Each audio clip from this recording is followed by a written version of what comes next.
Guys, kalian mau tahu nggak, ada gosip dan kalian para perempuan ini harus nonton supaya kalian bisa lebih berhati-hati.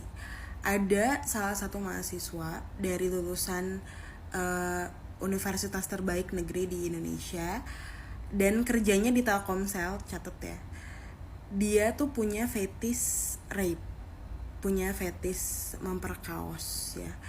Dan fetish lainnya adalah dia tuh suka cream pie gitu loh. Dan dia tuh pinter banget, polos, pura-pura polos itu keren sih. Dan makanya gue bilang harus hati-hati banget semua perempuan, karena ini kejadian sama satu orang.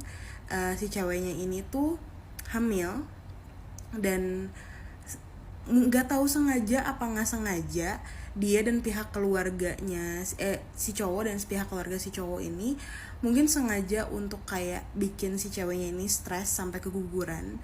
Dan selama proses itu tuh si cewek ini tuh nggak ditanggung, jadi ditanggungnya tuh cuman dua kali USG, itu pun sebagai dalam tanda kutip bukti yang ujung-ujungnya keluarganya nggak percaya gitu loh. Dan sekarang udah keguguran gini, si cowoknya dengan enaknya tetap melanjutkan karirnya dan masih berkeliaran di luar sana. Kenapa gue bisa bilang bahaya? Karena si cowok ini tuh sempat beberapa kali niat mau memperkaos teman sekampusnya.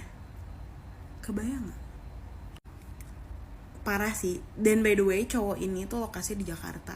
Kalau misalnya gue tunjukin, kayak kalian bakal tahu deh orangnya siapa. Assalamualaikum warahmatullahi wabarakatuh teman-teman semuanya. Sebelum kita ke pembicaraan inti video ini, aku pengen minta maaf dulu karena aku gagal untuk upload video klarifikasiku kemarin. Tapi ini aku upload sekarang karena dengan berbagai macam perkembangan yang ada, aku rasa akan lebih baik rasanya kalau digabung menjadi satu video. Jadi video ini akan agak sedikit lebih panjang, cuman aku minta kalian untuk nonton ini sampai akhir. Poin pertama, aku pengen bilang makasih dulu sama teman-teman semua yang udah ngasih dukungan di video kemarin. Kurang dari 24 jam udah 4 juta views, dan aku sangat berterima kasih atas atensi dan juga support yang kalian kasih ke aku baik di TikTok maupun di Instagram. Aku sangat berterima kasih. Namun yang aku sayangkan adalah ada beberapa oknum tidak bertanggung jawab yang melempar asumsi tidak berdasar sembari mencatut nama orang lain yang tidak ada kaitannya dengan kasus ini, hingga akhirnya menimbulkan fitnah terhadap orang tersebut. Salah satu orangnya adalah Kak Sadam. Kak Sadam di kolom komentar TikTok maupun di Instagramnya ada beberapa fitnahan yang datang karena asumsi yang keluar di kolom komentar videoku tersebut.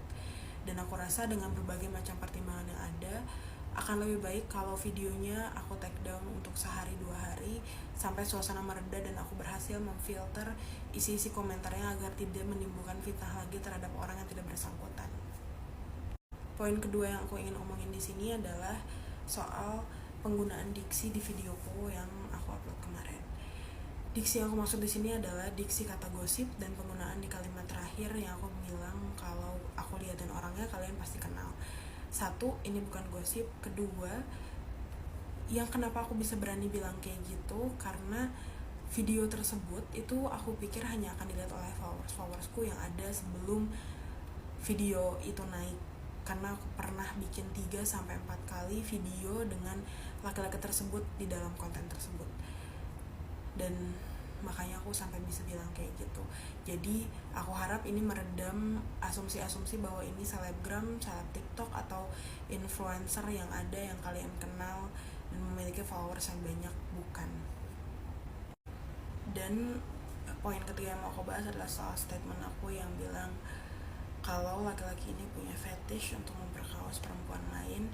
Itu benar adanya karena di beberapa kesempatan dia, laki-laki ini, mengakui bahwa di beberapa kesempatan dia ingin dan berniat memperkosa teman kampusnya dan juga teman di kantornya.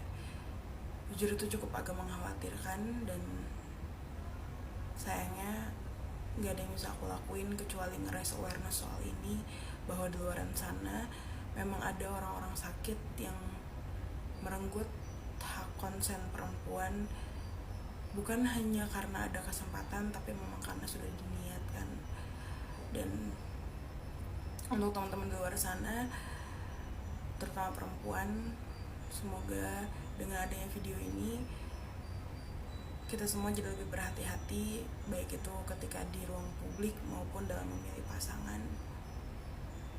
Dan untuk sekarang hanya informasi itu yang bisa aku sampaikan.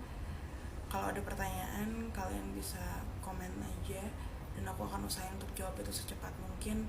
Dan untuk poin terakhir yang aku bahas adalah soal perkembangan-perkembangan yang terjadi di belakang layar. Aku udah ngobrol sama beberapa orang dan juga terutama itu baik dari perlindungan secara hukum dan segala macamnya.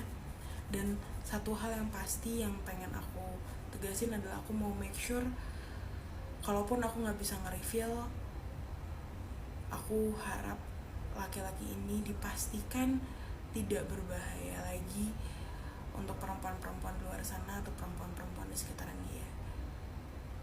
Itu aja yang bisa aku sampaikan untuk sekarang, dan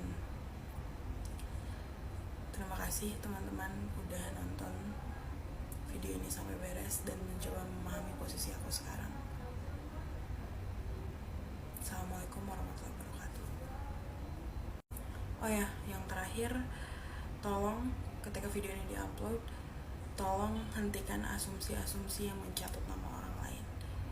Jangan sampai kejadian Kak Sadam kemarin keulang lagi. Oke? Terima kasih.